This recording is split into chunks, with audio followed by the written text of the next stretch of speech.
सरकार, हरियाणा सरकार, हमारा भाईचारा, कर्मचारी एकता जिंदाबाद,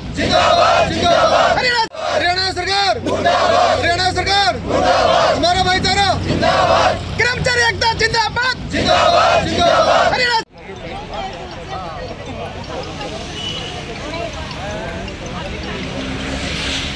दोबारा वही तो नहीं होने वाला। बिल्कुल, पहले भी हमने जो 5 जुलाई से संघर्ष शुरू किया था, 42 दिन चला था जो, तो वो स्थगित किया था, वो दोबारा शुरू हो सकता है। और मुझे आप एक बात बताइए, लिपिक वर्ग का ही क्यों सबसे कम वेतन है?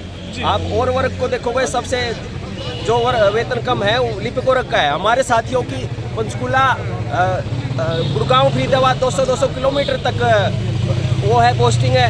क्या नहीं लगता है, किराया देना पड़ता है, बिजली का बिल देना पड़ता है, राशन पानी कितना है। महंगाई के दौर में 1900 में किसका गुजारा होता है? तो उसी को लेकर हम चाहते हैं कि आज तो हमने संघर्ष दिवस मनाया है, सारे प्रत्येक हरियाणा के प्रत्येक जिले में जिला मुख्यालय पर संघर्ष दिवस, यानी पूरे हरियाणा में इसी तरीके से कल रख बैठे हैं आज। बिल्कुल सभी जिलों में जिला मुख्यालय पर हमारे साथी बैठे हुए हैं। संघर्ष दिवस हमारे ऐसे ही रोज प्रदर्शन काले बिल्ले बना हुआ है। ठीक है, तो अब क्या आगे भी ये आंदोलन इसी तरीके से जारी रहेगा या क्या होगा? ये तो सर सरकार पर डिपेंड करती है। कार्य समीक्षा की रिपोर्ट है, वो ड्राफ्ट हो गया, वो जारी करे और हमारे को अपना हक देकर हमारे मान सम्मान देने का काम करे।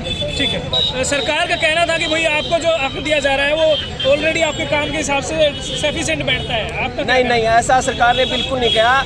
हमारा कार्य समीक्षा के आधार पर ही हमारा वो है, वो कार्य समीक्षा हो चुकी है। हमने 250 पेज की जो अपनी रिपोर्ट है वो दे चुके हैं हम। अब तो सरकार पर है, फाइनेंस मिनिस्टर कौन है? सीएम साहब है। सीएम साहब के हाथ में है, सीएम साहब हमारी मांग को पूरा करें। 3 महीने का टाइम आप लोगों को दिया गया था, क्या रहा उस टाइमिंग में?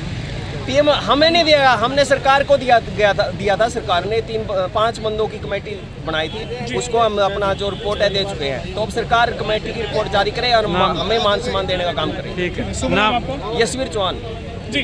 मैम, क्या लगता है, क्या कल रख फिर से जो है हड़ताल पर जा सकते हैं? क्या वही संभावनाएं हरियाणा में बन सकती है जो पहले बनी थी? सर देखो, आज का जो दिन हम संघर्ष दिवस के रूप में मनाया है, जब तक कमेटी की रिपोर्ट नहीं आती कार्य समीक्षा की, जब तक हम मतलब धरना प्रदर्शन लगातार नहीं करें। अगर हम संतुष्ट नहीं होते कमेटी की रिपोर्ट से, तो फिर दोबारा से धरना प्रदर्शन शुरू कर सकते हैं। यानी एक संदेश आप लोग सर्वोदय उम्मीद तो हमें है कि सरकार को जो हमने 3 महीने का टाइम दिया था, आई होप वो मान जाए।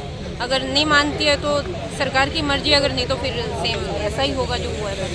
पूरे हरियाणा में आप लोग आज प्रदर्शन कर रहे हैं, धरना यहाँ भी है पूरे हरियाणा में। कितने तो पुराने टाइम से जब पहली हड़ताल थी हमारे, उसके बाद अब दोबारा हम संघर्ष दिवस मना रहे हैं। तो तभी से जितने हमारे टोटल कर्मचारी हैं सभी के सभी हड़ताल पे हैं, सभी ने काले बिल्ले लगाए हुए हैं और सारे पूरे जोश और होश के साथ सरकार का मुकाबला करने के लिए तैयार हैं। अगर सरकार अपनी समीक्षा कमेटी के बाद अपनी रिपोर्ट जल्द से जल्द जारी नहीं करती तो मजबूरन सरकार ही हमें मजबूर करेगी कि हम दोबारा से दोबारा वही प्रदर्शन दोबारा दोहराएं। और इतिहास दोहराने के लिए सरकार ही हमें मजबूर कर रही है।